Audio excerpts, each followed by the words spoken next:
Hello, नमस्कार दोस्तों। जैसा कि आपको पता है दोस्तों कि मैं इस चैनल पर टेक्स्ट बुक द्वारा जो भी आप ग्रुप डी की तैयारी कर रहे हैं, जो भी बच्चे हैं, उनके लिए मैंने एक टेस्ट सीरीज स्टार्ट किया हुआ है। मतलब टेक्स्ट बुक आपने जो सुना ही होगा, सबसे अच्छा जो है ऐप है जो ऑल इंडिया में टेस्ट प्रत्येक एग्ज़ाम के लिए टेस्ट तैयार करता है। तो ग्रुप डी के लिए मैंने ऐसे तो इस टेस्ट को एनटीपीसी के लिए परचेज़ किया था, तो वो तो अब एग्ज़ाम मेरा ख़त्म हो गया है, इसलिए मैं इस ग्रुप डी वाले को लगा रहा हूँ। और मैं इस पे डिस्कस करूँगा कि मैंने देखिए ये टेस्ट मैंने खुद भी दिया है और इसमें मैंने क्या कमियाँ की हैं और मुझे कैसे अपने आप को इम्प्रूव करना है। ये सब चीज़ें इस टेस्ट द्वारा हम सीखेंगे, ठीक है।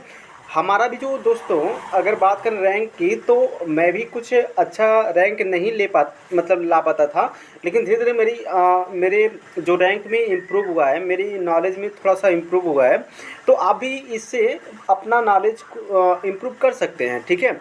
बात करते हैं दोस्तों, आज हम जिस टेस्ट की बात करें, इसको हमने कल ही इस टेस्ट को दिया था और इसमें आप देख सकते हैं कि जो टोटल बच्चे इसमें अपीयर हुए थे वो हुए थे 26,253 बच्चे यहाँ पर हैं। और इसमें जो मेरा रैंक है दोस्तों, आप देख सकते हैं 795 रैंक है। पूरे 26,253 बच्चों में जो मेरा रैंक है 795 रैंक है। तो मैं इसे बहुत बढ़िया नहीं कर सकता हूँ, मुझको भी सुधार करने की ज़रूरत है। तो मैं इसके साथ साथ आपको भी, मैं सोचता हूँ कि आपको भी ले चलें, ठीक है। आप भी अपने अंदर सुधार कर सकते हैं, तो इसलिए मैं इसको यूट्यूब पे क्या कर रहा हूँ, इसको लोड कर रहा हूँ, ठीक है। जो भी दोस्तों इस पर हम डिस्कस करेंगे पूरा बाकायदे से कि जो भी हमने क्या कमियाँ की थी और क्या हमें सुधार करनी चाहिए, ठीक है दोस्तों।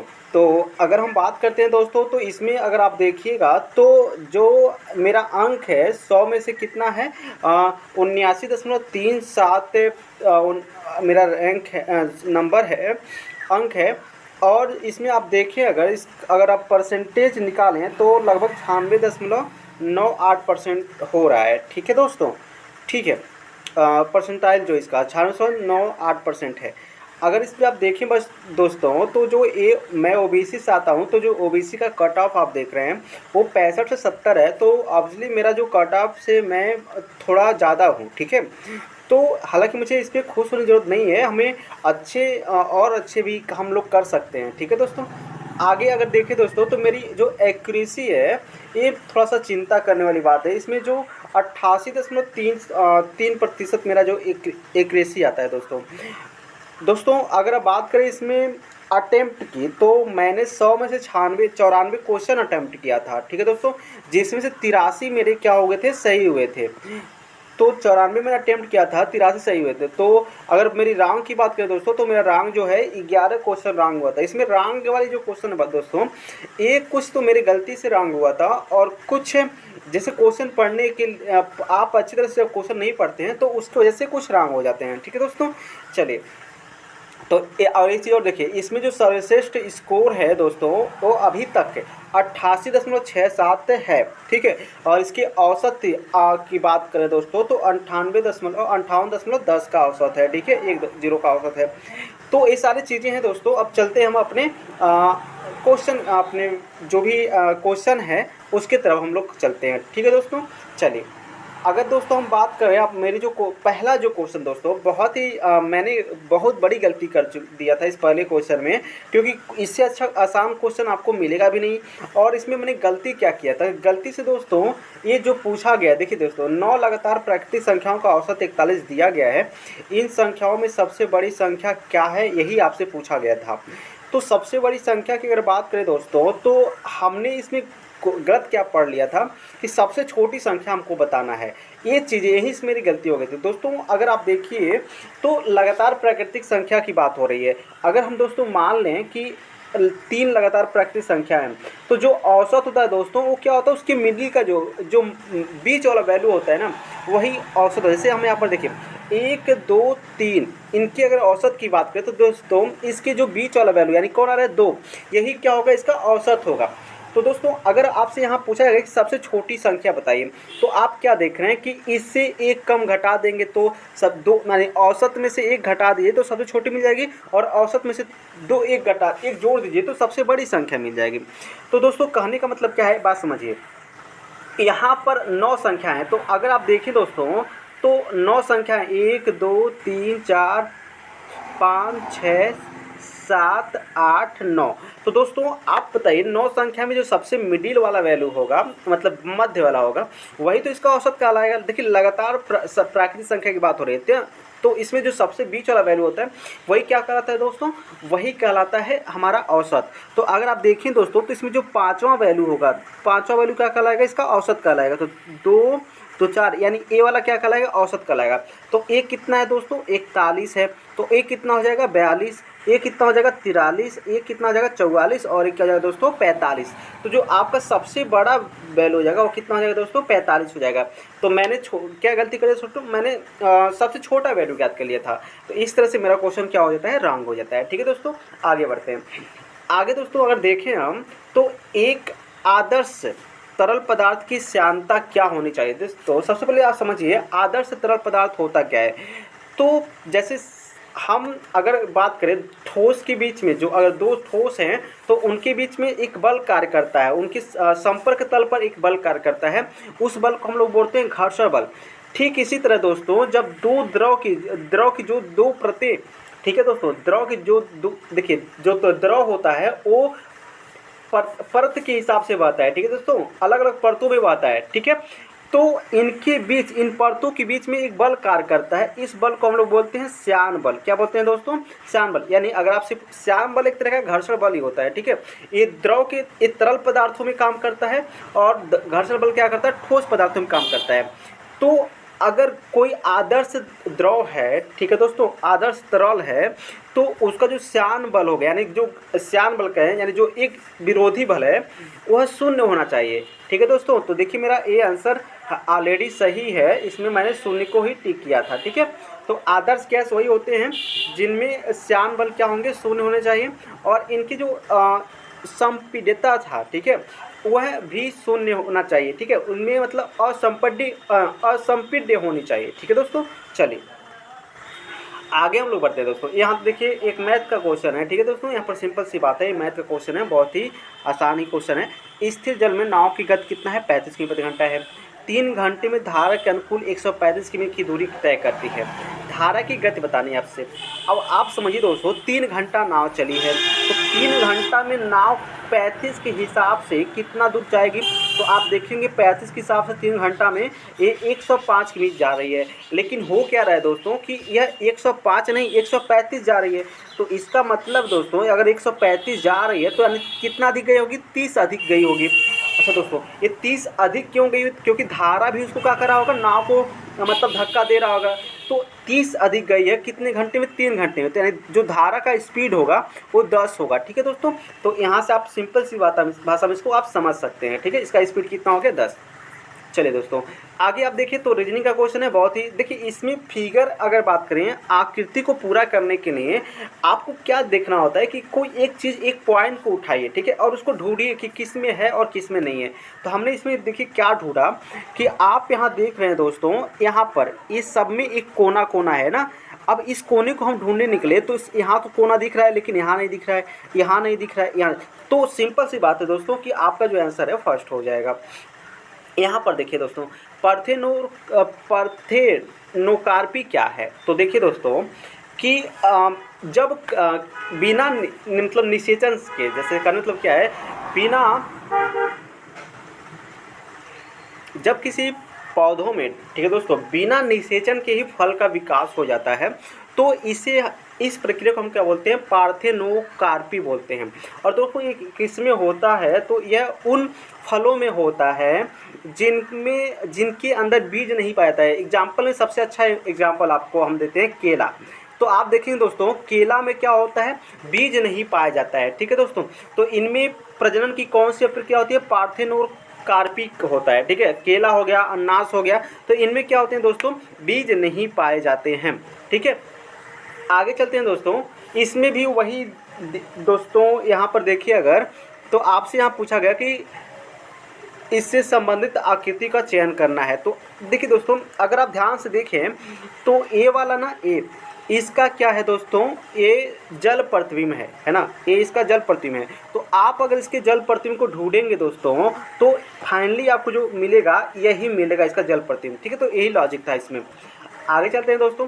इसमें थोड़ा सा मेरा गलती हो गया था दोस्तों कि यहाँ पर आपसे पूछा गया 15 फरवरी 2018 को बृहस्पतिवार था, तो 18 अप्रैल 2019 को कौन सा दिन होगा। तो मेरे दोस्त यहाँ पर मैंने थोड़ा सा गलती कर दिया था। इसमें अगर देखें अगस्त, तो 15 फरवरी 2018, तो अगर आप देखें तो अगर हम बात करें 15 फरवरी 2019 को, तो 15 फरवरी 2019 को भी कौन सा दिन हो जाएगा, बृहस्पतिवार है, तो एक बढ़ जाता है, शुक्र रहता है। अच्छा, 15 फरवरी 2019 को क्या हो गया, शुक्रवार हो गया। अब देखिए दोस्तों, फरवरी में बच गया कितना, 13 दिन, है ना। फरवरी में क्या बच गया, 13 दिन बच गया।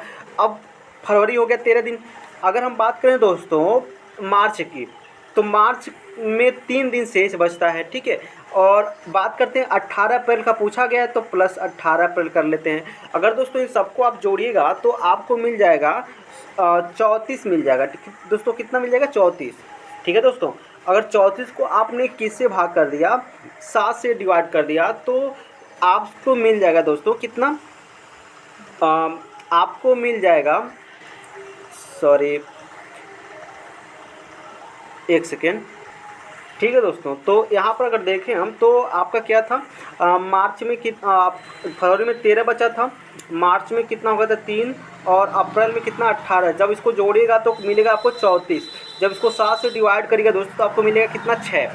कितना मिल जाएगा, 6। मतलब अब शुक्रवार में आपको 6 जोड़ना है। तो दोस्तों जब आप शुक्रवार में 6 जोड़िएगा तो आपको क्या मिल जाएगा, बृहस्पतिवार मिल जाएगा। ठीक है दोस्तों, तो इस तरह से इसका आंसर बृहस्पतिवार होगा। हमने यहाँ पर गलती हमने क्या किया था, 13, इसमें 14 गलती से काउंट कर लिया था, इस वजह से मेरा क्या हो गया था, सवाल गलत हो गया था। ओके, चलिए उसके बाद दोस्तों यहाँ देखिए रीजनिंग का ही क्वेश्चन है। इसमें क्या था कि एस का जो इसमें आपको एक सीरीज चल रहा है। ठीक है, तो देखिए यस से एन आने के लिए, यस से एन आने के लिए आपको 5 माइनस करना पड़ेगा, फिर एन से 5 माइनस करिएगा आप तो क्या मिलेगा दोस्तों, एन से आप 5 माइनस करिएगा तो आई मिल जाएगा। तो देखिए आई सिर्फ एक ही ऑप्शन में था, तो इसलिए हमने आई को वही टिक कर दिया। ठीक है, अब देखिए आई से जब 5 माइनस करेंगे तो आपको डी मिल जाएगा। तो ये आपको लॉजिक लग रहा है। ठीक है, तो यहीं पर आप आंसर छोड़ सकते हैं। अगर आप चेक करना चाहते हैं तो इसको भी चेक कर सकते हैं। तो देखिए 19 20 हो गया, फिर 21, फिर 22, है ना। तो इस तरह से ये आसान सा लॉजिक था, इसमें कोई दिक्कत नहीं थी। यहाँ पर अगर देखें दोस्तों तो एक झील की सतह तीव्र सर्दियों में क्यों जम जाती है जबकि इसके तल पर पानी तरल अवस्था में रहता है। तो दोस्तों होता क्या है, देखिए ये आपका झील का सबसे निचला सतह है, मान लीजिए। ठीक है, झील का सबसे निचला सतह है। ठीक है, अब क्या होता है, झील का सबसे ऊपरी सतह है, तो जो ताप पहले क्या होता है दोस्तों, 4 अंश, जो जल की एक बहुत बड़ी क्वालिटी है, एक गुण है कि यह पहले 4 अंश सेंटीग्रेड पर पूरे जल को गर्म होता है। ठीक है दोस्तों, मतलब जैसे से तापमान या तो बढ़ता है या तो घटता है। अगर मान लीजिए घट रहा है तो 10 से 5 हो गया, 5 से जब 4 पे आएगा ना, तो सबसे पहले क्या होगा, 4 पे पूरा तालाब क्या होगा, 4 पर गर्म होगा। उसके बाद दोस्तों क्या होता है, ऊपर से बर्फ़ बनना स्टार्ट होता है।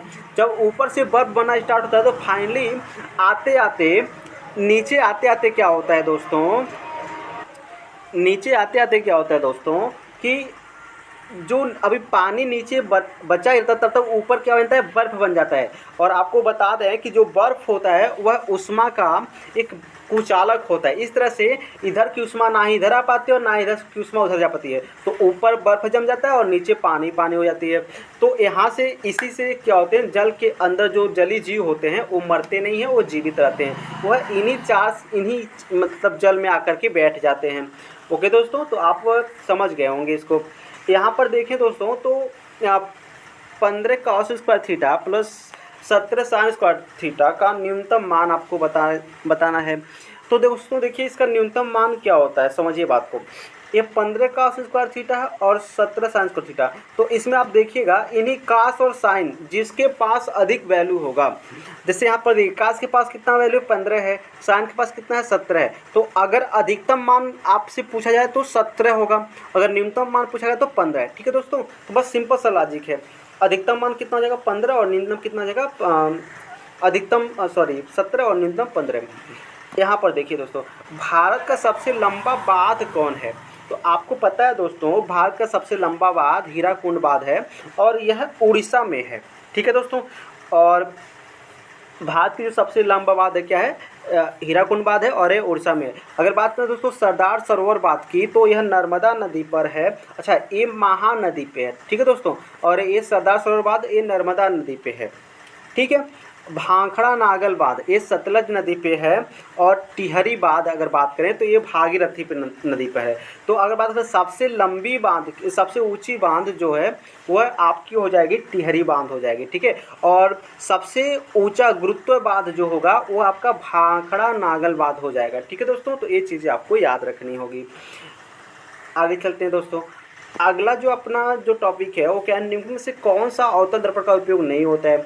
तो दोस्तों हम बता दें आपको, अवतल दर्पण द्वारा जो प्रतिबिंब बनता है वह तो आभासी बनता है। और जब भी आभासी बनेगा तो प्रतिबिंब सीधा बनेगा, लेकिन पार्श्व उल्टा बनता है। मतलब इधर का फेस उल्टा हो जाता है, ठीक है, यानी दाएं का बाएं हो जाता है, ठीक है दोस्तों। तो हेडलाइट में इसका प्रयोग करते हैं, सेविंग दर्पण में इसका प्रयोग करते हैं, टार्च में प्रयोग करते हैं। लेकिन पीछे देखने के लिए इसका, यानी जो गाड़ी के शीशे लगे होते हैं वो पीछे देखने के लिए उसका प्रयोग हम नहीं करते हैं यहाँ पर, ठीक है दोस्तों, याद रखिएगा। यहाँ पर अगर देखें दोस्तों तो कुछ नहीं करना था, आपसे इसे बताना था कि इस मतलब कौन सा शब्द इनसे बनाया जा सकता है या बनाया जा सकता है, तो आप ढूंढ सकते हैं। तो इसमें राइट आंसर ये था। आगे चलते हैं दोस्तों। इसमें देखिए आपका तर्क और धारणा से क्वेश्चन थी। तो बेस्ट देखिए, बेस्ट बस ट्रेवल कंपनी ने अपना किराया 10% मतलब बढ़ाने का फैसला किया। अब देखिए दोस्तों, कोई ट्रेवल कंपनी है वो अपने किराए को 10% बढ़ाने की सोच रही है, तो उसने क्या सोचा होगा, इन्हें क्या क्या मतलब अवधारणाएं हो सकती हैं। यात्री बेस्ट बस ट्रेवल्स कंपनी की तुलना में कम किराए वाले अन्य बसों को चुन सकते हैं। हाँ बिल्कुल हो सकता है भाई, जिसके पास उतना पैसा नहीं होगा वह कम किराए वाले बसों को ऑप्शन बना सकता है। लेकिन जब एक कंपनी बनाई होगी यह 10%, तो ये तो सोच कर नहीं बनाई होगी कि अगर हम बढ़ाते तो सब मतलब यात्री भाग जाएंगे।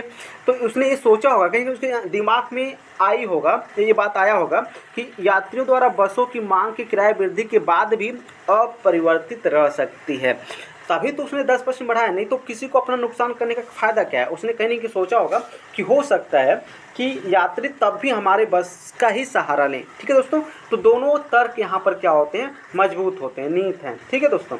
यहाँ पर अगर देखें दोस्तों तो ये रीजनिंग का क्वेश्चन है और ये लॉजिक इसमें क्या है ये देखते हैं। तो अगर आप सबको जोड़िएगा दोस्तों तो 9 5 14 और 14 9 आपको क्या मिल जाता है दोस्तों, 23 मिल जाता है, ठीक है दोस्तों।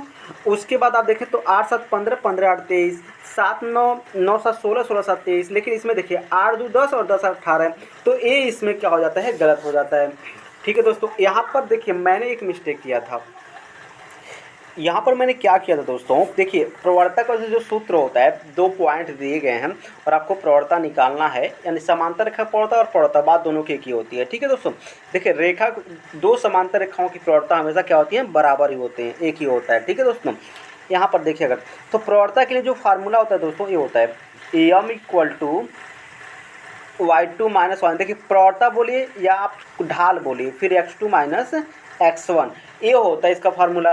तो यहाँ पर मैंने गलती क्या कर दिया दोस्तों, इसको उल्टा कर दिया था, जिससे मेरा ये थोड़ा सा दिमाग से कट गया था, ठीक है दोस्तों। कट किया गया था दोस्तों, मैं इस पर ध्यान नहीं दिया ज़्यादा, ठीक है। तो यहाँ पर देखें अगर दोस्तों 3 में से यहाँ पर y2 का मान क्या है, 3, 3 में से 1 जाएगा 2 हो जाएगा, ठीक है दोस्तों। x2 का मान क्या है, 4, 4 में से 2 जाएगा 4 हो जाएगा, 6 है, 6 में से 2 जाएगा 4 हो जाएगा, यानी 2/4। आप कैंसिल करेंगे तो क्या आ जाएगा, 1/2 इसका आंसर होगा। गलती से मैंने इसको उल्टा लिख दिया था, इसलिए मेरा आंसर 2 आ गया था और मैंने 2 पर ही टिक लगाया, क्योंकि दोस्तों मैंने अच्छा एक चीज़ और समझ, जो प्रवणता क्या होता है दोस्तों, तो कोई रेखा है वह x अक्ष से कितना कोण बनाती है वह इसका प्रवणता होता है। प्रवणता भी 2 तरह के होते हैं, एक धन और एक ऋण, यानी धनात्मक प्रवणता और ऋणात्मक प्रवणता। जब आप प्रवणता को x अक्ष की धन दिशा से देखेंगे तो उसको धनात्मक बोलेंगे, और जब x अक्ष के ऋण दिशा से लेंगे तो उसे ऋणात्मक बोलेंगे, ठीक है दोस्तों। चलिए अब देखते हैं दोस्तों, ये तो आप सिंपल कर ही लेंगे, ठीक, इसमें कोई दिक्कत है नहीं, है ना। अच्छा यहाँ पर देखिए दोस्तों, रीजनिंग का क्वेश्चन है, लॉजिक क्या लग रहा है। तो अगर आप ध्यान से देखें दोस्तों तो ये ऐसे था सीधे, अब पहले मान लीजिए ऐसे होगा, अगर जब सीधे है दोस्तों तो पहले इसको मोड़ करके आप ऐसे किए होंगे, फिर ऐसे, फिर यहाँ पर ऐसे है।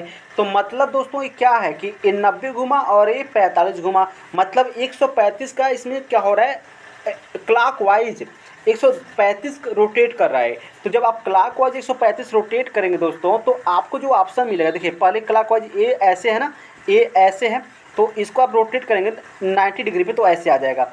ठीक है दोस्तों, ऐसे आ जाएगा। अब जब इसको फिर 45 रोटेट करेंगे तो आपको मिल जाएगा दोस्तों, ऐसे मिल जाएगा। तो ऑप्शन ए क्या है, सही है। ठीक है दोस्तों, चलिए हाइड्रा के कैसे प्रजनन करता है दोस्तों, तो इसमें थोड़ा सा मिस्टेक हमने कर दिया था दोस्तों। हाइड्रा का प्रजनन कैसे प्रजनन करता है, तो हाइड्रा जो होता है दोस्तों, ये लैंगिक और अलैंगिक दोनों तरह का प्रजनन करता है। ये लैंगिक भी कर सकता है और अलैंगिक भी कर सकता है। ठीक है दोस्तों। अच्छा देखिए, लैंगिक मतलब अलैंगिक में क्या होता है इसका दोस्तों, और अलैंगिक में जो होता है, देखिए विखंडन द्वारा प्रजनन होता है, मुकुलन द्वारा होता है। तो यह मुकुलन द्वारा करता है। अब इसमें होता है क्या दोस्तों, तो आप देखे होंगे दोस्तों मुकुलन में क्या होता है। जैसे क्या होता है दोस्तों कि आप देखे होंगे कोई पौधा है, फिर उसके ऊपर एक पौधा निकल जाता है उसी का। तो यहाँ से क्या होता है, जब ये अधिक भोजन कर लेता है तो इसके ऊपर धीरे धीरे क्या, यहाँ ये मान लीजिए कोई हाइड्रा है, अब क्या होगा, यहाँ से एक छोटे से पहले विकास होना स्टार्ट होगा, धीरे धीरे क्या होगा, वो बड़ा होगा।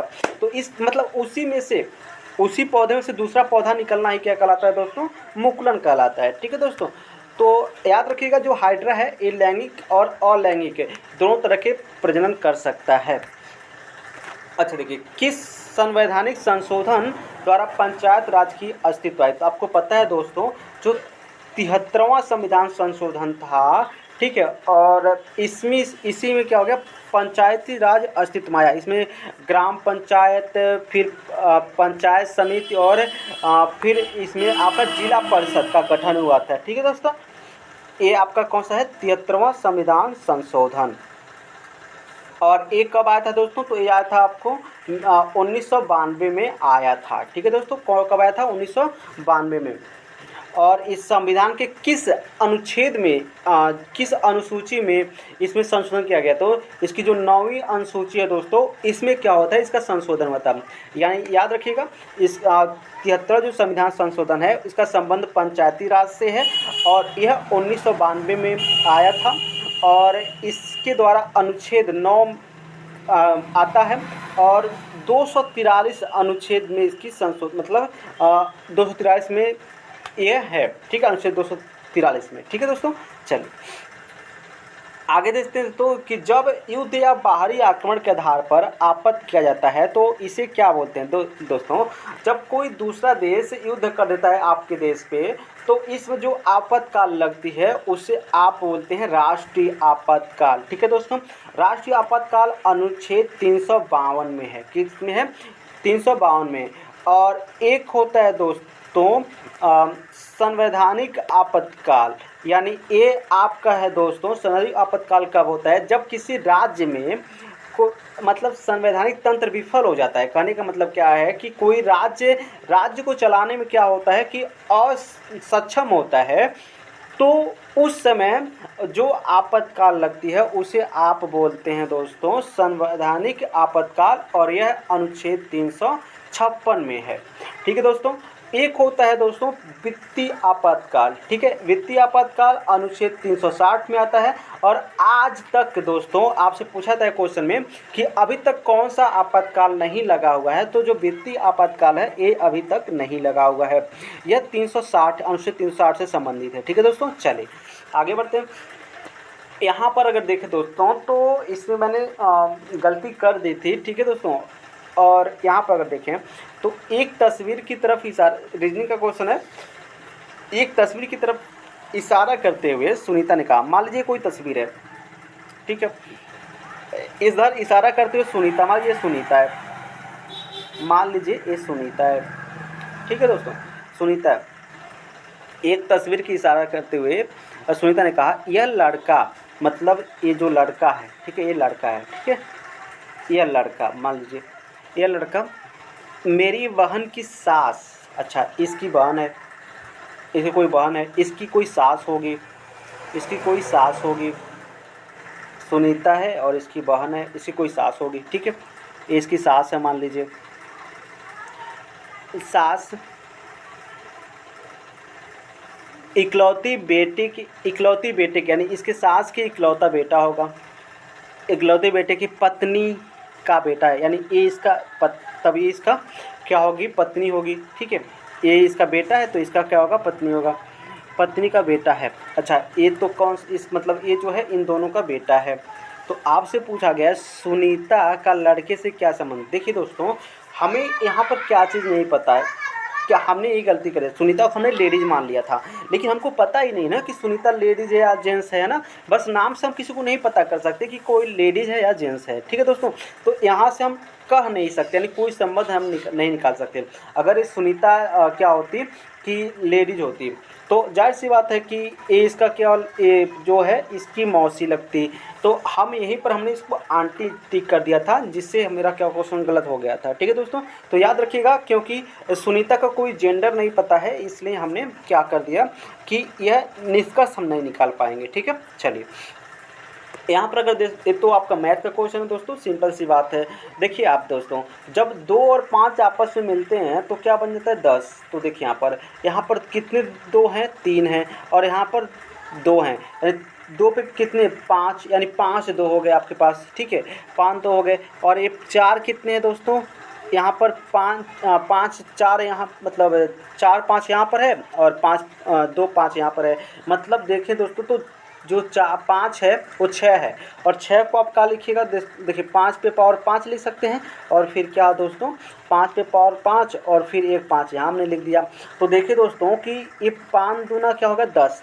अब 10 पे पावर 5 मतलब क्या, 5 जीरो ऐसे हो गए। 10 पे पावर 5 का मतलब क्या हो गया, 5 जीरो। मतलब 5 जीरो का मतलब ये कितना हो गया दोस्तों, 5 जीरो, यानी ये आपका हो गया इतना। ठीक है दोस्तों, यानी 1 लाख हो गया। अब जब इसमें ये 5 बचा हुआ है, जब इसे 5 से गुणा करेंगे तो कितना हो जाएगा, 5 लाख हो जाएगा। आपका आंसर सही। ठीक है दोस्तों, चलिए आप उम्मीद है दोस्तों आपको ये पसंद आ रहा होगा, आपको समझ में आ रहा होगा। ठीक है, चलिए आगे बढ़ते हैं। अब यहाँ देखिए दोस्तों, ये तो सिंपल सी बात है दोस्तों, आपको फिगर ढूंढना था, तो फिगर कहाँ पर है, सिंपल आप देख सकते हैं। आप एक, ठीक, इसमें देखिए कोई इस तरह का फिगर दिख नहीं रहा है, इसमें कोई दिख नहीं रहा है। ठीक है दोस्तों, इसमें अगर हम निकालें दोस्तों, तो आप देखिए, अगर आप इसको ऐसे ले जा रहे हैं, फिर ऐसे ला रहे हैं, फिर ऐसे ले जा रहे हैं, और फिर दोस्तों ऐसे ला रहे हैं, फिर ऐसे, और फिर दोस्तों ऐसे, तो क्या आपको ये फिगर मिल नहीं जा रहा है। तो यानी इस फिगर में आपको ये अलग ऑप्शन छिपा हुआ है। V/I एक स्थिरांक है, तो इसे क्या कहते हैं, देखिए दोस्तों V/I जो होता है, इसका जो अनुपात क्या होता है, नियत होता है। ठीक है, और इसको हम R बोलते हैं। R क्या होता है, प्रतिरोध होता है। इसका मात्रक क्या होता है, ओम होता है। V मतलब विभवांतर होता है, इसका मात्रक क्या होता है, वोल्ट होता है। I मतलब धारा होता है, इसका मात्रक क्या होता है, एम्पियर होता है। ठीक है दोस्तों, तो आपको इसको याद रखना होगा। यहाँ पर अगर देखें तो एक सामान्य मानव शरीर में गुरुत्व सूत्रों की संख्या आपको पता ही होगा, 46 जोड़ी गुरुत्व होती है। धातु का गुण जिसके द्वारा इसे तार में ढाला जा सकता है, देखिए धातु का वह गुण जिसके द्वारा उसको तार बनाए जा सकते हैं, उसे हम बोलते हैं तन्यता। क्या बोलते हैं, तन्यता। यानी वे धातुएं जिनसे तार आप खींच सकते हैं उन्हें तन्य धातु बोलते हैं, और धातु से तार बनाने की जो गुण होती है उसे तन्यता बोलते हैं। एक होता है आघातवर्धिता। इसमें क्या होता है कि अगर धातु को आप पीट पीट कर पतला कर दे रहे हैं, तो धातु को पीट पीट कर पतला करने की जो गुण होती है उसे आप क्या बोलते हैं, आघातवर्धिता बोलते हैं। और इस तरह के जो धातु होते हैं उसे हम बोलते हैं आघातवर्धनीय धातु बोलते हैं। उम्मीद है दोस्तों आप इसको समझ गए होंगे। चलिए आगे बढ़ते हैं दोस्तों। अगर हम अगला देखें तो इसमें देखिए सिंपल सी बात है दोस्तों, इसमें कैसे आप इस लॉजिक को ढूंढ सकते हैं। अब देखिए इसमें क्या हुआ था दोस्तों, इसमें कोई चेंजिंग नहीं हुआ है, ऐसे ही है, बस इसको उल्टा कर दिया गया है। ठीक है, यानी जल प्रतिबिंब आप कह सकते हैं, इसको बना दिया गया है। तो आप इसमें कोई चेंजिंग मत करिएगा और इसको उल्टा कर दीजिए। तो देखिए देखो यहाँ पर सिंपल सी बात है दोस्तों, ये वाला आंसर बनेगा। ये ठीक था, ये दोनों तो ठीक थे, लेकिन ये छोटा सा कर दिया था, इसलिए आंसर क्या हो जाएगा, ये रॉन्ग हो जाएगा। आगे देखते हैं दोस्तों। तो ये आपका क्या है दोस्तों, एक सिंपल सा लॉजिक है इसमें। इसमें जो गैप निकाल लीजिए, तो गैप निकालने कैसे देखें अगर, तो 34 और 6 कितना हो गया दोस्तों, 34 36 4 कितना हो गया, 40 40 और 8 कितना हो गया, 48 48 और कितना दोस्तों 16 कितना हो जाएगा, 64। मतलब आप देख रहे हैं कि अब पहले 4 जोड़ा गया, फिर 8, फिर 16, है ना, दूना करके जोड़ा जा रहा है। तो इसमें आप 32 मतलब यहाँ पर आपका आंसर 40 ही बनेगा। आगे देखते हैं दोस्तों, बालों में उनमें से कौन सा प्रोटीन पाया जाता है। देखिए दोस्तों, जो बाल में होते हैं, जो हमारे त्वचा में होते हैं, जो नाखून में होते हैं, एक केराटिन प्रोटीन पाए जाते हैं। ठीक है दोस्तों, कौन सा, केराटिन प्रोटीन पाए जाते हैं। अब यहाँ पर देखिए दोस्तों, यहाँ पर एक मैथ से क्वेश्चन है। इसमें क्या है, दोस्तों कि स्वजा और स्वाति की विद्यालय की उम्र का अनुपात दोस्तों 5 और 6 का है। ठीक है दोस्तों, यानी जब ये मतलब विद्यालय में जो इनका उम्र है वो 5 और 6 का अनुपात है। स्वजा का 1/3 उम्र के बीच का अनुपात स्वाति की आधी उम्र का अनुपात का 5/9 है। अगर दोस्तों हम मान लेते हैं दोस्तों कि स्वजा का जो विद्यालय का अनुपात है उम्र का वो 5x और 6x है। क्या है, 5x और 6x है। तो अगर आप देखें दोस्तों तो क्या कर रहा है कि स्वजा के 1/3, इसका 1/3, स्वजा के 1/3, इसका 1/3, और जो आपका स्वाति है उसकी आधी, यानी इसका आधा का जो अनुपात है दोस्तों वो कितना निकल जाएगा, 5/9 है। तो आप देखिए दोस्तों, यहाँ से x तो कैंसिल हो जाएगा, तो किसका वैल्यू निकल पाएगा, तो यहाँ से किसी का वैल्यू तो निकल नहीं पाएगा। और जब किसी का वैल्यू नहीं निकल पाएगा तो यह क्या हो जाएगा, निर्धारित नहीं किया जा सकता है। आगे दोस्तों देखते हैं कि यहाँ पर ये हमेशा क्वेश्चन पूछा जाता है, ये मैथ से ही क्वेश्चन है दोस्तों। इसमें क्या है कि राजन को परीक्षा में उत्तीर्ण होने के लिए 40% अंक प्राप्त करने थे, उसने 150 प्राप्त किया। ठीक है दोस्तों, कितना पाया, 150 तो पा लिया उसने। लेकिन हो क्या रहा है दोस्तों, 30 अंकों से वो फेल हो रहा है। यानी अगर 30 अंक और पा जाता तो यानी ये 40% पा जाता, यानी 40% से पास हो जाता है। देखिए 40% अंक है उत्तीर्ण होने के लिए, लेकिन ये 150 पाया और 30 से फेल हो गया, मतलब 30 और पाया होता तो 40% अंक पा गया होता है। यानी 40% दोस्तों ये बराबर है किसके, 180 के। अगर 40% 180 के बराबर है दोस्तों तो 20 किसके बराबर हो जाएगा दोस्तों, तो 90 के। तो अगर आपको 100% यानी पूरा कितना अधिक, मतलब पूरा अंक कितना है, तो 5 से गुणा कर दी, तो 5 से गुणा करेंगे तो 100 हो गया, और 5 9 45, यानी 450। ठीक है दोस्तों, यानी टोटल जो पूरा अंक था वो 450 का था। चूँकि दोस्तों बहुत सारे क्वेश्चन हैं और हमको जल्दी से करना है, इसलिए ज़्यादा टाइम नहीं ले रहे हैं किसी क्वेश्चन पे। ठीक है दोस्तों, यहाँ पर सिंपल सी बात है, परसेंटेज निकालना है तो आपको निकाल ही लेंगे, इतना छोटा क्वेश्चन। यहाँ पर अगर तो देखें तो आपसे पूछा गया कि यह 9 से तो विभाज्य है, लेकिन p का मान क्या होगा। तो देखिए दोस्तों, यहाँ पर अगर सिंपल देखें तो 5 और 4 कितना हो गया, 9, ये तो खत्म हो गया। देखिए 4 3 7, अब 7 में क्या जोड़ेगा, 9 आ जाए तो 2, तो 7 यानी 2 उसका क्या हो जाएगा, राइट आंसर हो जाएगा। ठीक है दोस्तों, चलिए यहाँ पर देखिए, बड़की 9 घंटों में 45 केक बनाती है। ठीक है दोस्तों, ये 9 घंटों में 45 केक बना रही है। ठीक है, बड़की और चुटकी दोनों मिलकर 10 घंटे में 80। अच्छा देखिए दोस्तों, ये 10 घंटे में 80 केक बना रही है और इन अकेले 9 घंटे में 45 केक। तो अगर आप देखें दोस्तों तो ये 9 घंटे में 45 केक बना रही है, तो 1 घंटे में कितना बनाएगी दोस्तों, तो 5 केक बनाएगी। और जब 1 घंटे में 5 केक बनाएगी तो 10 घंटे में बनाई है, तो 10 घंटे में कितना, 50 केक तो इसने बना लिया। अब टोटल 80 केक बना है, तो बचा कितना, 30 केक। और 30 केक किसने बनाया होगा, छुटकी ने बनाया होगा। छुटकी ने 30 केक बनाया है कितने में, 10 घंटों में। तो 1 घंटे में कितने केक बनाएगी ये, 1 घंटे में 3 केक बनाएगी। और आपसे पूछा गया है कि 40 घंटे में कितना केक बनाएगी, तो 1 घंटे में 3 बना रही है, 40 घंटे में कितना, 4 3 12, 120 केक बना लेगी। ठीक है दोस्तों, यहाँ पर आप इसको लॉजिक इसमें क्या करना है, आपको सिंपल सॉल्व कर लेना है, कोई दिक्कत नहीं है, एक रैखिक समीकरण है। यहाँ पर अगर देखें दोस्तों, दो संख्याओं का योग 248 है और उनका अंतर 8 है, तो दो संख्याओं का अनुपात क्या होगा। दोस्तों यहाँ पर दो संख्याओं का योग दे दिया 248, उनका अंतर कितना दे दिया, 8 है। तो देखिए जब भी इस तरह के क्वेश्चन आपको मिले दोस्तों तो आपको कुछ नहीं करना है, सिंपल सी बात क्या करना है, आपको लिख लेना है x/y। x/, क्या कर लेना है, y, यानी संख्याएं एक x है दूसरा y है, अनुपात निकालना है। तो आपको कुछ नहीं करना दोस्तों, एक जब दो संख्याओं का योग दिया हो और अंतर दिया हो तो इसमें आपको क्या करना, एक बार इनको घटा लेना है, अंश में इसको घटा लीजिए। तो 248 में से 8 घटाएंगे तो 240 आ गया। फिर 248 में से 8 एक बार जोड़ लीजिए तो 200 कितना हो गया, 56। दोस्तों जब इसको आप काटिएगा तो आपको कितना मिलेगा, देखिए तो 6 चौका कितना हो गया दोस्तों, 6 चौका 24 है ना। 4 से काटिए दोस्तों, 4 से, तो 4 से अगर काटेंगे तो 4 छके 24 हो गया, और 4 छके 24, और ये आपका इतना हो गया। ठीक है दोस्तों, अगर आप फिर से काटिए अगर तो ऊपर हो गया 16 चौका 64, और इधर नीचे कितना हो गया दोस्तों, सॉरी गलती हो गया, ऊपर कितना हो जाएगा दोस्तों, ऊपर हो जाएगा आपका 15 चौका 60, और नीचे क्या जाएगा 16 चौका 64, यानी 15 और 16 का अनुपात होगा दोस्तों, इसमें कोई दिक्कत नहीं है। ठीक है, क्या करना है आपको, सिंपल एक बार घटा लेना है इसमें से और एक बार इनको जोड़ लेना है। ठीक है, और यही इनका रेशियो निकाल देना है। आगे यहाँ पर देखेंगे दोस्तों तो एक परिपथ में 2 कूलाम का आवेश एक बिंदु से दूसरे बिंदु तक जाता है। तो दोनों बिंदुओं के बीच विभवांतर 5 वोल्ट का है। तो किया गया कार्य क्या होगा? देखिए तो जो कार्य होता है ना, क्या कार्य ये होता है विभवांतर गुणे आवेश। यानी विभवांतर कितने का दोस्तों? 5 का। आवेश कितना है? 2 का। तो 5 गुणे 2 यानी 10 जूल कार्य किया गया होगा। ठीक है दोस्तों, इसमें कोई दिक्कत नहीं है।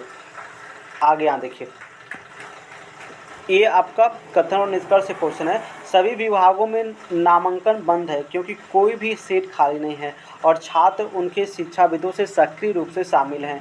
अब देखिए दोस्तों, क्या है कि जो भी नामांकन है सभी विषय का वो क्या हो गया? बंद हो गया। लेकिन छात्र जो हैं उन शिक्षाविदों में, मतलब कोई भी शिक्षाविद हो, कोई भी विषय हो, उनमें शामिल होने के लिए सक्रिय हैं। ठीक है, छात्र उनके रुचि के किसी विषय की पढ़ाई करना पसंद करते हैं। ठीक है, तभी तो मतलब यहाँ पर सक्रिय हैं पढ़ने के लिए। ठीक है दोस्तों, दूसरा, शिक्षा का महत्व छात्रों को पता है, बिल्कुल पता है, क्योंकि आप जानते हैं शिक्षा के बिना कुछ नहीं होने वाला है। ठीक है दोस्तों, तो शिक्षा इस सबसे सर्वोपरि होती है। उसके बाद दोस्तों देखिए यहाँ पर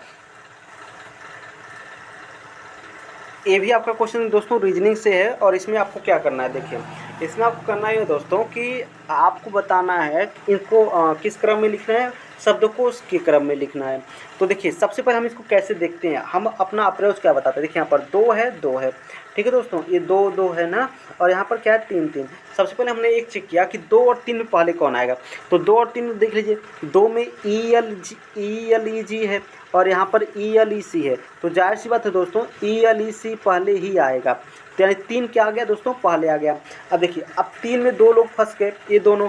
अब देखिए यहाँ पर 1 और 5 है, अब हम चेक कर लेते हैं 1 और 5 में पहले कौन आएगा। तो 1 यहाँ है और 5 यहाँ है दोस्तों। तो अगर आप देखिए 1 और 5 को ध्यान से अगर आप देखें तो क्या हो रहा है, 1 और 5 को ध्यान से देखने पे तो ELEC, यहाँ पर देखिए ELEV, तो भी आ गया यहाँ पर दोस्तों, और यहाँ पर सी, तो 1 पहले आएगा। तो इस तरह से हमारा जो आंसर हो जाएगा 3 1 2 4 5 हो जाएगा। देखिए दोस्तों यहाँ पर थोड़ा सा इसमें गलत इसमें है दोस्तों कि आवर्त सारणी में उपधातुओं की कुल संख्या क्या है। तो जहाँ तक मेरी नॉलेज है आवर्त सारणी में उपधातुओं की कुल संख्या दोस्तों 7 होती हैं। क्या होती हैं? 7। उपधातु क्या होते हैं? तो ये ना ही धातु होते हैं और ना ही अधातु होते हैं। इनके जो बीच वाले होते हैं ना, वह क्या होते हैं? उपधातु कहलाते हैं। मतलब ये ना ही पूर्ण धातु होते हैं और ना ही पूर्ण धातु होते हैं, इन्हें हम क्या बोलते हैं? उपधातु। इनमें इनकी संख्या 7 है, इसमें सिर्फ 6 दिया है। इसमें देखिए सिलिकॉन दिया है, बोरान दिया है, जर्मेनियम दिया है, आर्सेनिक, एंटीमनी और टेलुरियम। एक छूट गया इसको, पोलोनियम। पोलोनियम भी क्या है दोस्तों? एक उपधातु है। ठीक है, चलिए निम्नलिखित में से कौन सा संचारी रोग, देखिए दोस्तों संचारी रोग क्या होता है, इसे आप संक्रामक रोग भी कहते हैं, जो एक दूसरे से फैलता है। तो जो खसरा है दोस्तों ये क्या है? एक संचारी रोग है। ठीक है दोस्तों, खसरा क्या है? संचारी रोग है। स्कर्वी दोस्तों विटामिन सी की कमी से होता है। ठीक है दोस्तों, मधुमेह आपको पता है शुगर है ना, और यहाँ पर टीबी दोस्तों ये दमा रोग को कहते हैं। ठीक है, चलिए दोस्तों निम्नलिखित में से बेल्जियम की राजधानी क्या है? ठीक है दोस्तों, तो बेल्जियम की राजधानी क्या है? ब्रुसेल्स है, और इसका फिलीपींस की राजधानी दोस्तों क्या है? मनीला है, और बेल्जियम का जो मुद्रा है वह दोस्तों यूरो है। ठीक है, चलिए ये चीज़ें आपको याद रखने होंगे। यहाँ पर अगर देखें दोस्तों तो रीजनिंग से क्वेश्चन है, लिखित प्रश्न से दिए गए विकल्पों में से बेजोड़ अक्षरों का चयन कीजिए। तो बेजोड़ अक्षर का चयन करना है आपको। लॉजिक यहाँ पर क्या लगा हुआ है देख लीजिए। P से Q तक आप आइए, तो P से Q तक 1 जोड़ा आपने। Q से V तक आइए, तो Q से V तक आपने कितना जोड़ा दोस्तों? 17, 5 जोड़ा आपने। ठीक है, Q से V तक 5 जोड़ा आपने। फिर यहाँ पर देखिए V से Z तक आइए, यानी 22, 4 जोड़ा आपने। अब यहाँ देखिए D से हमने E तक आया तो 1 जोड़ा, E से J तक गया तो 5 जोड़ा, फिर J से N तक गया तो 4 जोड़ा। तो ये चीज़ें इसमें नहीं हो रही। देखिए O से P तक है 1 जोड़ा, सही बात है। P से T तक आपने आने में 4 जोड़ा है सिर्फ, है ना, लेकिन 5 आपको जोड़ना है इस लॉजिक के लिए। यहाँ पर अगर देखें दोस्तों सिंपल, इसमें कुछ नहीं करना है दोस्तों, इस सिंपल इनको ऐड किया गया है, इनके पैलेस वैल्यू को ऐड किया गया है। ठीक है, कोई दिक्कत नहीं है। तो इनका जो पैलेस वैल्यू है इनको आप ऐड करेंगे तो 60 आ जाएगा इसका आंसर। यहाँ पर अगर देखें दोस्तों तो यहाँ पर क्या हुआ है, ठीक है। तो 8 दू कितना दोस्तों 10, 10 में 10 से गुणा कर दीजिए, हो गया आपका दोस्तों 100, सॉरी यानी आप पे 10 का स्क्वायर कर दीजिए। 18 5 कितना होता है दोस्तों, 18 5 23, 23 का स्क्वायर करेंगे 529। इसी तरह दोस्तों 18 और 63 को जोड़िएगा तो जितना आएगा 81 आ रहा है, 81 का स्क्वायर करेंगे आपको 65 61 मिल जाएगा, ठीक है दोस्तों। चलिए ऑप्शन ए आपका सही है। यहाँ पर अगर देखें दोस्तों तो ये आपका रीजनिंग से क्वेश्चन है, और कोई इलेक्ट्रॉन प्रोटॉन नहीं है, कोई इलेक्ट्रॉन प्रोटॉन नहीं है, इसका मतलब क्या है दोस्तों, कोई इलेक्ट्रॉन जो है वो प्रोटॉन नहीं है, ठीक है। ए होगा दिया। सभी प्रोटॉन परमाणु हैं, अब सभी प्रोटॉन जो हैं परमाणु हैं, ये हो गया दोस्तों। अब देखिए कुछ इलेक्ट्रॉन परमाणु हैं, देखिए इलेक्ट्रॉन यहाँ है परमाणु यहाँ है, कोई इसमें संबंध नहीं है, लेकिन कोई इलेक्ट्रॉन परमाणु नहीं है। अब देखिए कोई इलेक्ट्रॉन यहाँ है परमाणु यहाँ है, कोई संबंध नहीं है, लेकिन यहाँ आप देखिए दोस्तों, या तो ये अपना दायरा बढ़ा सकता है, इसको ले सकता है, दुश्मनी तो इन दोनों में है, लेकिन इससे और इससे कोई दुश्मनी नहीं है, तो ये अपना दायरा बढ़ा सकता है। तो ना ही हम ये कह सकते हैं और ना ही ये कह सकते हैं, लेकिन या तो ये हो सकता है और या तो ये हो सकता है, यानी निष्कर्ष एक, या तो निष्कर्ष एक होगा या तो निष्कर्ष दो होगा, या तो इलेक्ट्रॉन परमाणु नहीं होगा या तो इलेक्ट्रॉन परमाणु होगा, ठीक है दोस्तों। लाल हेमेटाइट किसका ऐसा है, तो देखिए दोस्तों जो लाल हेमेटाइट होता है यानी Fe2O3, ये इसका संकेत है, सूत्र है, और इसको हेमेटाइट भी कहा जाता है। तो कहीं कहीं हेमेटाइट पूछे तो ये लोहे का अयस्क होता है। और दोस्तों अगर बात करें एल्युमिनियम, तो एल्युमिनियम आपको फेल्सपार जो है एल्युमिनियम का एक अयस्क हो जाता है, ठीक है दोस्तों, तो याद रखिएगा इसको। बाकी अगर लेड की बात करें तो लेड का जो अयस्क है वो गैलेना होता है, ठीक है।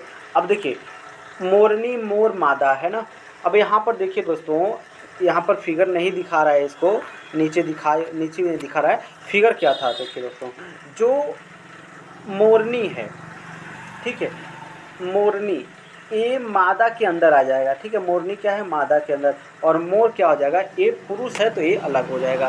तो ये आपका फिगर था। यहाँ पर अगर देखें दोस्तों, इसका आप क्या करेंगे, तो सिंपल सा क्वेश्चन, दोनों साइड का स्क्वायर करेंगे तो 2 प्लस कितना आ जाएगा 2 प्लस 7x और इक्वल टू कितना 3x प्लस कितना 5। जब इसको आप हल करिएगा तो कितना आ जाएगा दोस्तों 4x और इक्वल टू कितना निकल जाएगा 5 इधर है, सॉरी 4 है, तो आप इधर जाएगा तो ये 2 हो जाएगा, यानी x बराबर निकल जाएगा 2/4, यानी x और निकल जाएगा 0.5, ये इसका आंसर हो जाएगा, ठीक है दोस्तों। चलिए नींबू में कौन सा अम्ल पाया जाता है, तो नींबू में आपको पता है दोस्तों सिट्रिक अम्ल पाया जाती है, इमली में जो टार्ट्रिक अम्ल पाया जाता है, लैक्टिक अम्ल दूध में पाया जाता है, ये फार्मिक जो अम्ल होता है दोस्तों, फार्मिक अम्ल ये आपका याद नहीं आ रहा है, ठीक है, लेकिन इतना याद रखिएगा, टार्टरिक अम्ल किसमें, इमली में, लैक्टिक अम्ल किसमें, दूध में, सेट्रिक अम्ल किसमें, आपको नींबू में मिल जाता है, ठीक है दोस्तों। चलिए दाब का एसआई यूनिट क्या होता है दोस्तों, दाब का एसआई यूनिट पास्कल होता है, न्यूटन बल का होता है, वाट आपका क्षमता का होता है, ठीक है दोस्तों, और शक्ति का भी कह सकते हैं वाट होता है, ठीक है। जूल आप पता है दोस्तों कार्य का होता है, ठीक है, जूल कार्य का। निम्नलिखित स्तंभ से ए और बी का मिलान करना है, तो दोस्तों आपको पता है इलेक्ट्रॉन जे टॉमसन ने, है ना, इलेक्ट्रॉन जे टॉमसन और प्रोटॉन, दोस्तों प्रोटॉन की बात करें दोस्तों तो ये चैडविक गोल्डस्टीन, ठीक है दोस्तों, गोल्डस्टीन ने खोजा था, लेकिन नाम इसका रखा था रदरफोर्ड ने, ठीक है दोस्तों। न्यूट्रॉन का खोज चैडविक ने किया था, ठीक है। आगे यहाँ पर दोस्तों अगर देखें आप तो आवर्त सारणी में परमाणु आकार किस कारण घट जाते हैं, तो दोस्तों क्या होता है कि जब आवर्त सारणी में आप नीचे की ओर जाते हैं, बढ़ते हैं, आवर्त सारणी के अंदर जाते हैं, तो इलेक्ट्रॉनों की संख्या में क्या होती है, वृद्धि होती है, जिसके कारण नाभिक और इलेक्ट्रॉन के बीच में एक आकर्षण बल काम करता है, इसमें ये वृद्धि होती है, और जब ये वृद्धि होती है तो परमाणु का आकार क्या होता है, छोटा हो जाता है, यानी आकर्षण के परमाणु बल में वृद्धि के कारण, ठीक है, याद रखिएगा इसको। आगे निम्न में से किस देश में पद्मा नदी, तो आपको याद रहना चाहिए कि जो पद्मा नदी है यह बांग्लादेश में बहती है। ठीक है दोस्तों, पद्मा नदी बांग्लादेश में। ठीक है, यहाँ पर अगर देखें दोस्तों तो प्राकृतिक गैस का मुख्य घटक, देखिए प्राकृतिक गैस का मुख्य घटक मीथेन है, इसमें एथेन भी होता है। ठीक है, लेकिन सबसे अधिक मात्रा में जो पाया जाता है वो मीथेन पाया जाता है। ठीक है, यहाँ पर अगर देखें दोस्तों तो ये आकृति दिखाई नहीं दे रही है, पता नहीं क्या था, चलिए इसको छोड़ते हैं यहाँ पर। हालांकि मेरा ये क्वेश्चन सही है, जो भी है क्वेश्चन सही है। ठीक है दोस्तों, चलिए इसमें अगर देखें दोस्तों तो ये भी सीरीज का क्वेश्चन है। बी से यल तक, आप बी से डी तक गए तो हमने 2 जोड़ा, डी से एफ तक गए 2 जोड़ा, फिर मतलब 2 जोड़ते जा रहे हैं यहाँ पर। अब यहाँ पर देखें दोस्तों कि यल से आपने यन तक गया तो 2 जोड़ा, यन से आप ऊपर आए तो आप सिर्फ एक ही जोड़े हैं, बाकी में 2 जोड़ा गया है। ठीक है दोस्तों, तो इसलिए आपको जो एफ ओ वाला पार्ट है वो रॉन्ग हो जाएगा। पाकिस्तान में मुग़ल सम्राट जहांगीर का मकबरा कहाँ है? तो देखिए दोस्तों, जो जहांगीर का मकबरा है वो लाहौर में है। ठीक है दोस्तों, और जो बाबर का मकबरा है वो सासाराम में है। ठीक है, जो हुमायूं का मकबरा है वो दिल्ली में है। ठीक है दोस्तों, तो ये कुछ मकबरे हैं। ठीक है, आदिल शाह का जो मकबरा है वह बीजापुर में है। ठीक है दोस्तों, चलिए निम्न में से किस तत्व की परमाणु संख्या एल्युमिनियम की तुलना में अधिक है? तो देखिए यहाँ पर देखें, फास्फोरस, फास्फोरस का कितना होता है दोस्तों? फास्फोरस का होता है 15, नियान का 9 होता है, मैग्नीशियम का 12 होता है, सोडियम का 11 है। तो एल्युमिनियम से अधिक, एल्युमिनियम का कितना होता है? 13, 13 से अधिक कौन है? 15, यानी फास्फोरस इसका राइट आंसर होगा।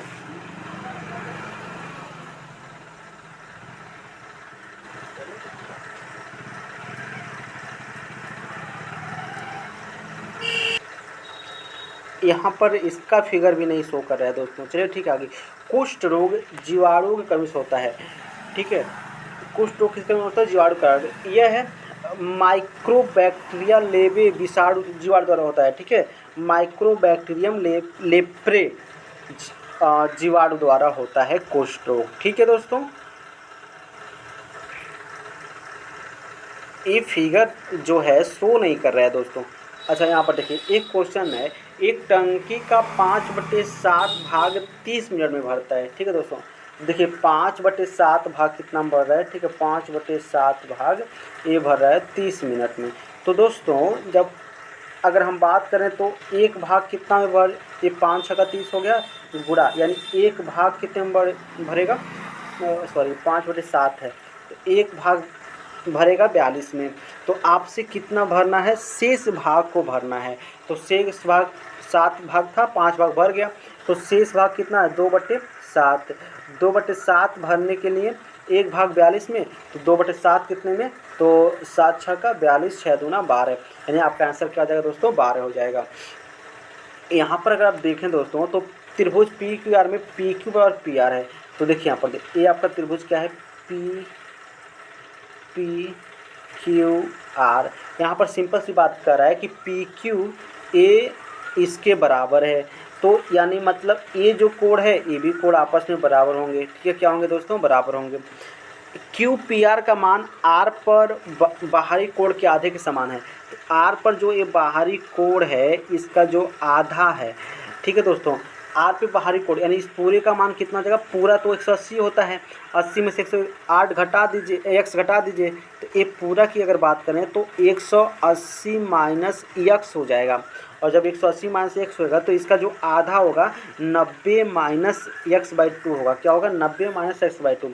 तो अगर इन तीनों को अगर आप जोड़ते हैं यानी इसका मान कितना हो जाएगा? 90 माइनस एक्स/2, क्या हो जाएगा? 90 माइनस एक्स/2, यानी आप बाहरी कोण के आधे के समान है। देखिए क्यू पी आर मतलब क्यू पी आर, ये इसके बाहरी कोण के आधे के समान, यानी ये जो कोण है ये है 90 माइनस एक्स/2। ठीक है दोस्तों, ये वाला इसका जो कोण है। तो आपको पता है त्रिभुज के तीनों कोण का योग कितना होता है? 180। तो x प्लस 90 माइनस एक्स/2 बराबर 180। जब आप इसको इधर लाएंगे दोस्तों तो 90 तो ये 90 हो जाएगा, और जब ये 90 हो जाएगा और यहाँ पर जब इसको आप हल करेंगे दोस्तों ना, तो ये आपका हो जाएगा 3/3 x/2 बराबर कितना हो जाएगा 90। अब यहाँ से जब इसको आप हल करेंगे तो यक्स का मान दोस्तों मिल जाएगा आपको 60 है। और जब यक्स का मान 60 हो जाएगा तो आपसे पूछा है क्यू पी आर का मान, क्यू पी आर, तो क्यू पी आर कितना हो गया 60 हो जाएगा। ठीक है, चल सॉरी क्यू पी आर 60 नहीं होगा, एक सेकेंड यहाँ पर देख लीजिए दोस्तों कितना आया है। यक्स का मान आया है 120, सॉरी गलती हो गया, एक्स का मान 120 आया हुआ है। और जब 120 का आधा करेंगे तो इसका मान आ जाएगा 60 आ जाएगा। ठीक है, चलिए पता कौन सा क्वेश्चन था, एक सेकेंड।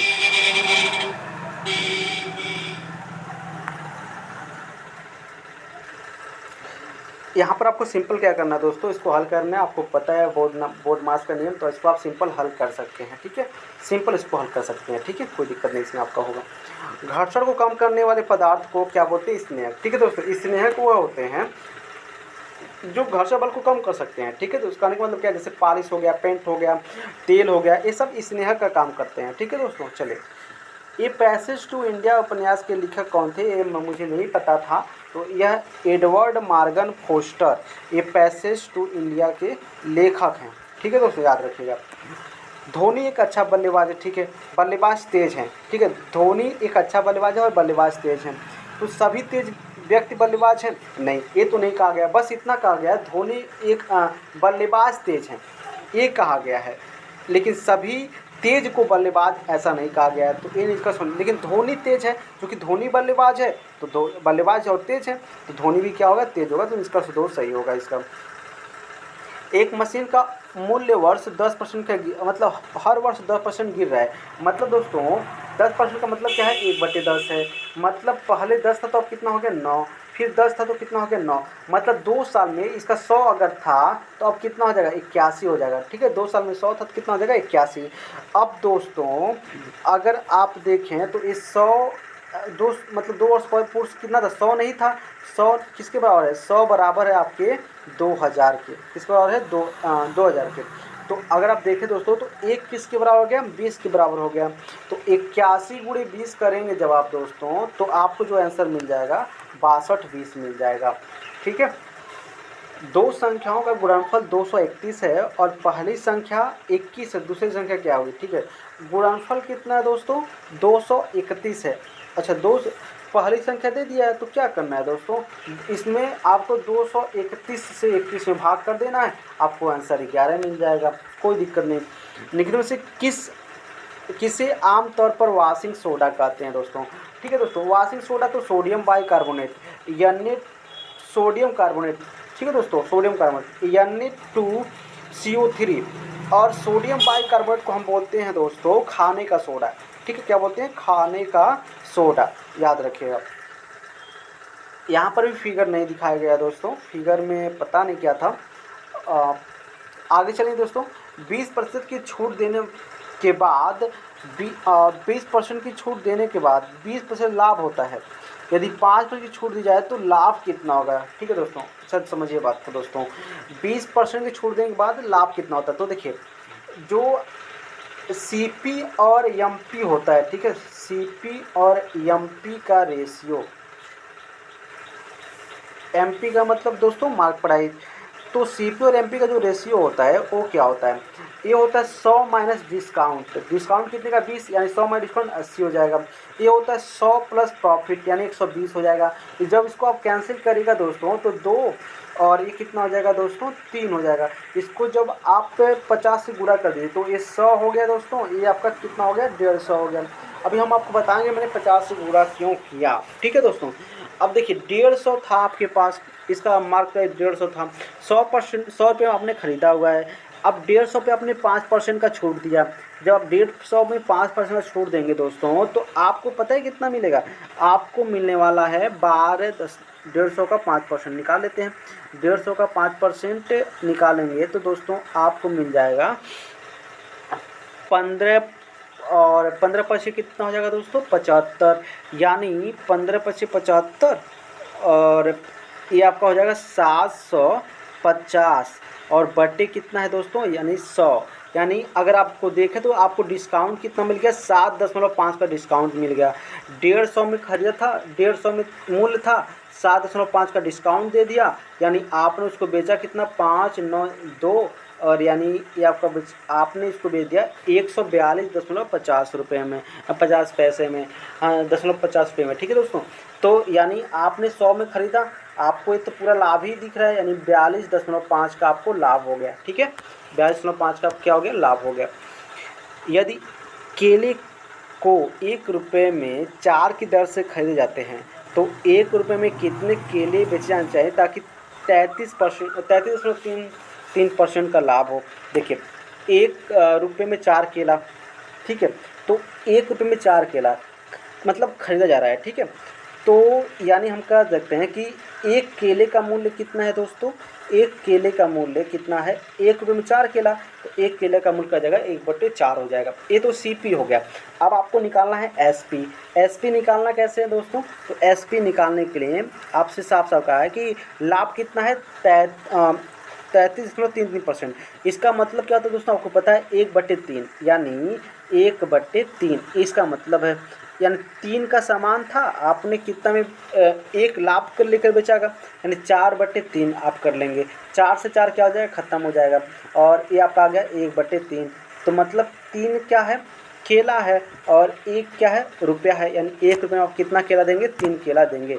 अगर आपको 33.33% का लाभ चाहिए तो आपको 1 रुपये में 3 केले देने होंगे।